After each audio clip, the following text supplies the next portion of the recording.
What is going on guys? Joe Moto here. Andito tayo ngayon sa Tanay Rizal, actually sa Marilake, para masubukan ang pinakabagong Triumph Trident 800. So wakas masusubukan na natin siya.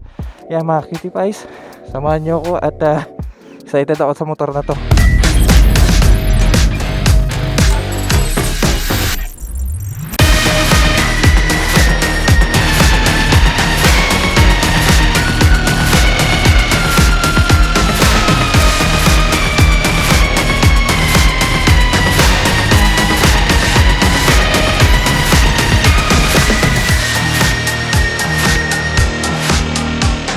2026 Trident 800 in red. Actually may tatlong kulay to. Kulay red, isang black, hindi pala to, hindi rin to, Yamaha XSR 900 to, nandun, at isang gray ata or white, nakalimutan ko na. And ang pinagmamalaki ng bagong Trident, SD new engine. So for this bike, gumagamit na to ng 798cc displacement na liquid cooled 3-cylinder engine na may 113 horsepower at 84 newton meters of torque. Actually same engine to ng Tiger Sport 800 na nasa garahe natin, pero iba lang ang tuning. For the fuel tank, meron siyang 14 liters, obviously mas maliit kumpara sa Tiger Sport 800. Curb weight is 198 kilograms, wet weight na yon, at may SRP na 649,000 pesos. Actually, pwede na. So for the engine, kahit papano, hindi na bago sa akin to. Medyo napipredict ko na kung anong response na to mamaya, kung anong maibibigay niya mamaya. Pero malay natin, mas may gulat factor pala ang Trident kasi mas magaan siya. Kung 214 kg sa Tiger Sport, dito naman is 198 kg. So, mas nagdahit ng onte. Bago natin pag-usapan yung design, guys,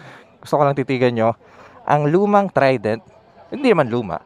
Ang 660 Trident, ganito ang itsura niya. I mean, medyo round tank na may cutout dito sa gilid. Matte plastic. Naka single seat na, ayan, may cutout sa main seat. Dual disc with 4-piston Nissin calipers. Then nakaiwala yung fender niya sa likod, so hindi siya nakalawit dito. Ngayon gusto kong titigan nyo ang bagong Trident. Para sa akin, mas naging sporty yung itsura niya.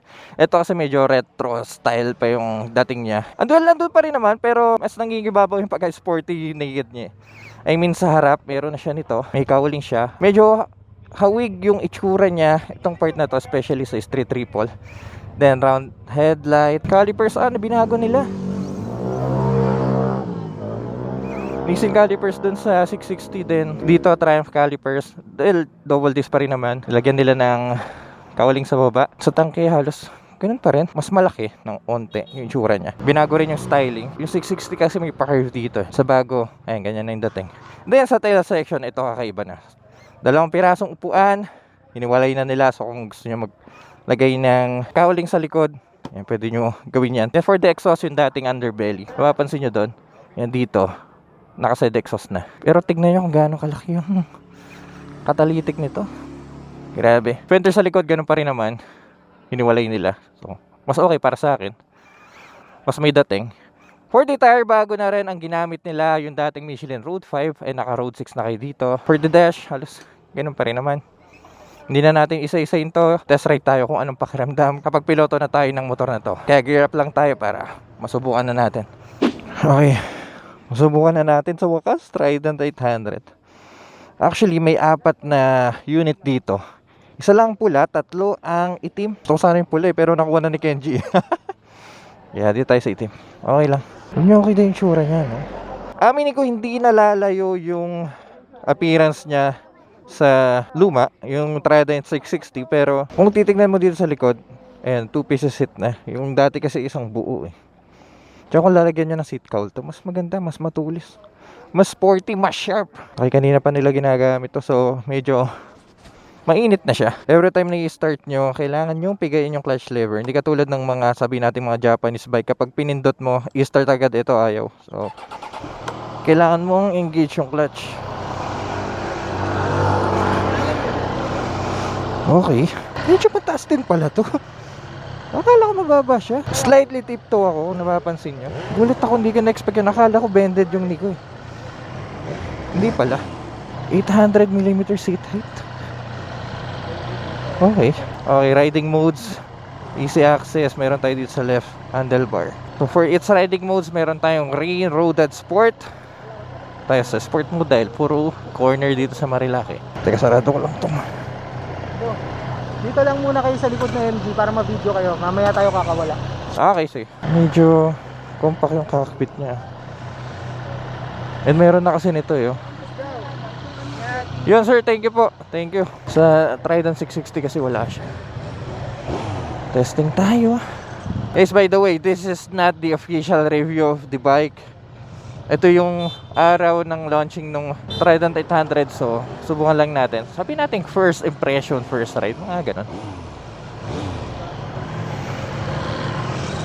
Parang nipis ng pakiramdam ko sa tangke. Oh! Niraulo talaga ng Trident kahit kailan. Nahulog yung mic ko. Habol tayo. Woo!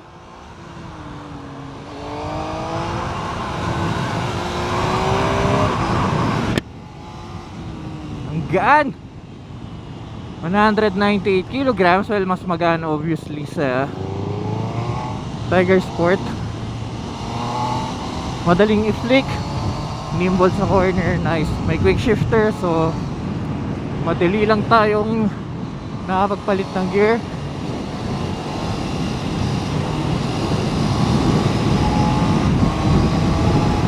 Ayan sila. Sarap ng pigaan.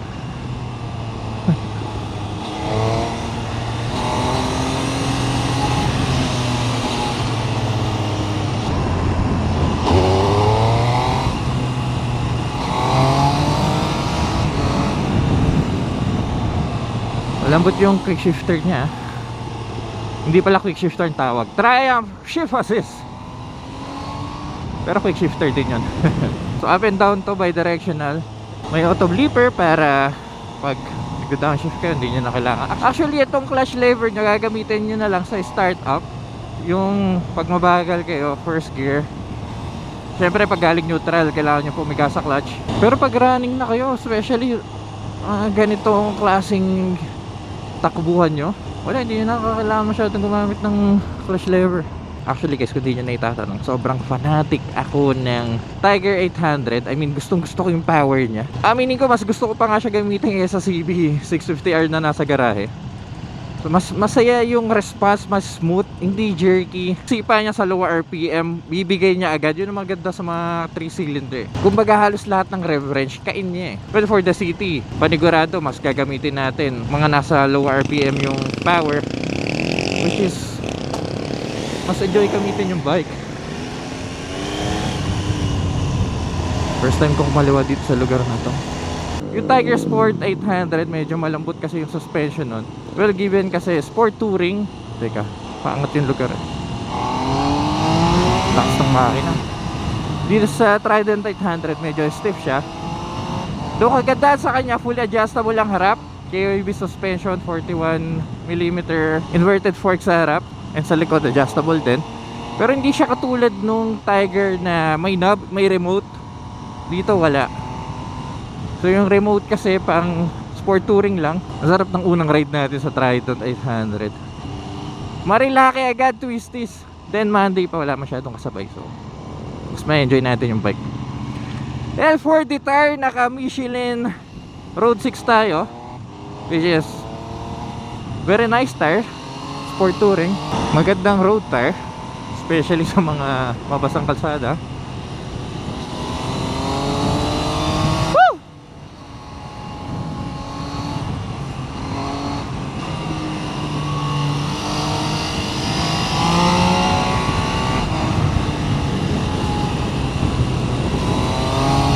Sabit yung gulong ha.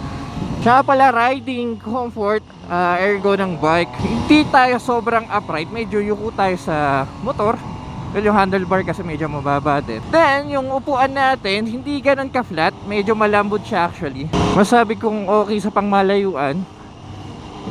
Hindi ganun kalakihan, I mean hindi ganun kalapad, pero malambot yung upuan natin, which is in a way na komportable yung puwet ko sa upuan. Layo natin sa handlebar, tsura ng tangke. Well, actually para pa rin ako nasa Trident 660, meaning ko.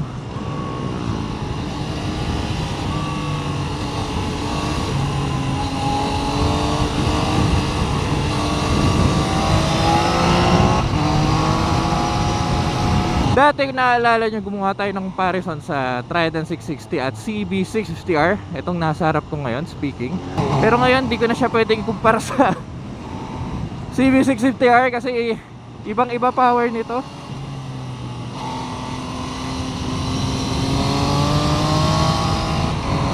May alid tulad ko siya, sabihin nating sa XSR 900. Pero dude, mas applicable to, mas magaan.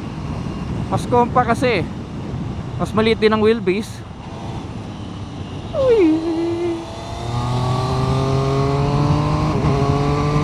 Lakas ng power, grabe saya.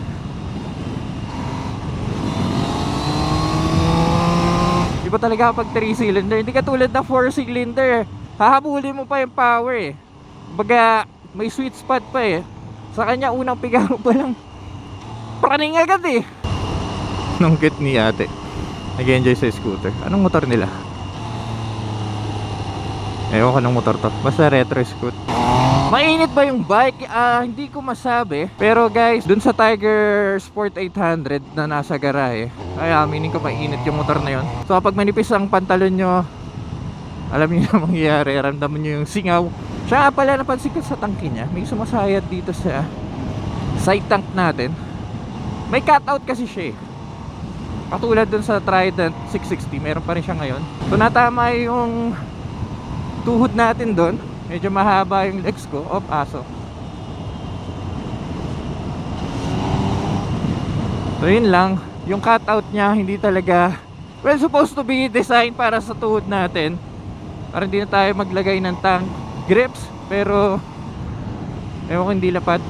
So isa yun sa mga downside ko sa design niya.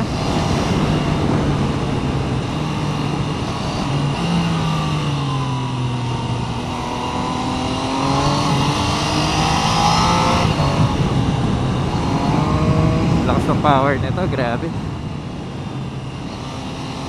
Woohoo! Mga kasama natin nagmamadali. Uy! Hindi nakakala yung kamay ko sa handlebar. By the way, napaka-linear din ang power niya. Hindi siya ma-vibrate actually. Ang cool oh. Bara ako, pinostomize yung likod. Alright, so ikot na pala tayo dito. By the way, si Boss dyan ang Triumph ang spare natin. Para sa presyo niya, which is magkano ba? 649,000 pesos. Pwedeng pwede na rin. Kasi sabihin na natin kalaban ito sa Japanese brand ang Yamaha MT-09, which is yung SP. Mga magkano ba? Oh come on man. Tumba yung isa. No.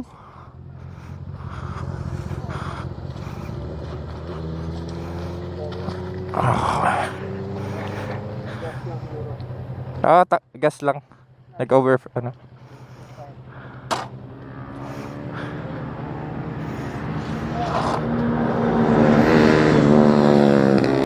Madulas ata dito. Madulas? Madalas nga. Wala naman. I'm more worried about the bike. Good time. Okay, let's go. Ayan. Okay, tara. Hindi pala akin to. Doon ako sa may mabang Insta360 X5. Na by the way, ito ang gamit nating 360 camera. For the display, halos ganun pa rin ang design. Round display na hiwalay yung TFT. Kaya dyan, nasa harapan natin.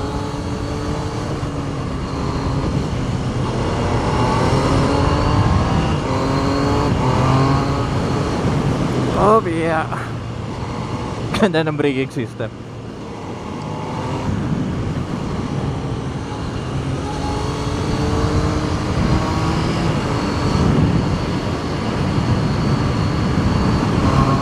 Maganda tong corner na to. Subukan natin.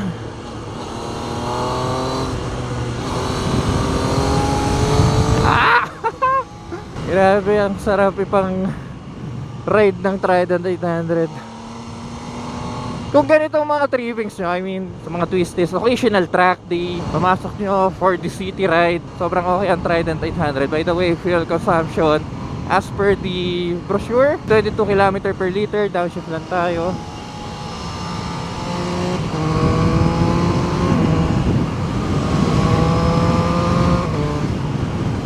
Siya pala, meron tayong cruise control, pero sa ganitong daan di natin masusubukan. Pasensya na. Siguro sa official review na lang natin sa bike. Maganda pag nawan-on natin ito sa garahe, no? Alagay nyo mga Kitty Pies.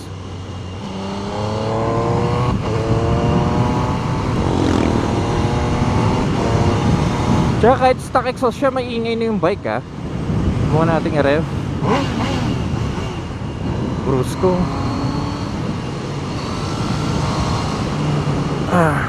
Pero what more kapag nilagyan pa natin ng aftermarket exhaust. Ang gandahan sa mga 3-cylinder, yung cold start. Malapit na tayo sa lugar. Alright.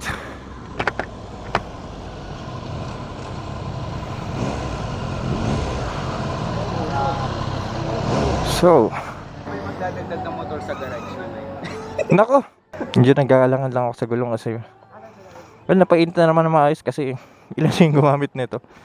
Nice. Kaya mas gusto ko yung pula eh. Medyo naiilang lang ako sa cutout ng gilid ng tangke. Hindi naman pwedeng lagyan ng tank grips kasi mat yung plastic na ginamit. Then dito tama yung tuhod ko. Plastic lang pala to. Pwede ba umulit? Siguro, oo. Kung panta tayo. Grabe init.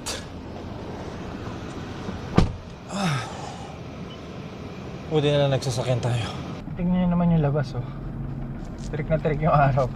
Nakatapos lang ng test ride natin sa bagong-bagong Trident 800. Big shoutout to Triumph Philippines. Invite nila tayo dito sa may Marilaki. Pero dahil napakainit ngayon, buti nagsasakyan tayo. Ano ang mga nakita natin posibleng flaws ng bike? Well, unang-una, sinabi ko sa inyo kanina, yung tangke, hindi lapat yung tuhod ko dun sa design ng cutout. Ewan ko para saan yung cutout na yun. Siguro kasi mahaba lang yung legs ko, pero hindi eh. At ang buong inakala ko dahil 800 na to, eh medyo bulky na siya. Pero hindi pa rin pala mga Cutie Pies. Kung anong pakiramdam nyo sa Trident 660 for those people na naupuan na or nakagamit na ng bike at gustong tumalon sa 800, halos same feeling. Mas naging sporty lang yung tail section. Mas medyo humaba ng bahagya lang naman dahil alam niyo yun, 2 pirasong upuan na. Pero itsura ng tangke, itsura ng headlight, layo ng mga kamay mo sa handlebar, itsura mo sa bike, halos pares pa rin. So para sa mga Cutie Pies natin na kukuha ng Trident 800, at least mga 510 pataas, medyo may late sa inyo mga boss, pasensya na. Yun lang napansin ko sa kanya. Pero syempre mas maganda pa rin kung pupunta kayo mismo sa dealer para alam niyo yung sakyan yung motor, check yung motor. Kasi iba pa rin kapag nakita mo na sa personal eh. Ay, may namimitig. Pinitikan nila tayo kahit naka-pick up tayo. Right, so babaybayin ko lang tong lugar na to. Kung nag-enjoy kayo sa video na to, kindly leave a like. At kung mahilig kayo sa mga ganitong content, huwag kayo magalala. Dahil nasa tamang channel po kayo, so make sure to press the subscribe button dyan sa baba. And also, abangan nyo po soon ang full review natin sa Trident 800 para mas makapag one-on-one pa tayo sa garahe. Mapakita ko sa inyo full features ng bike. Yan mga Kitty Pies. See you po sa next content. Daming twisties eh.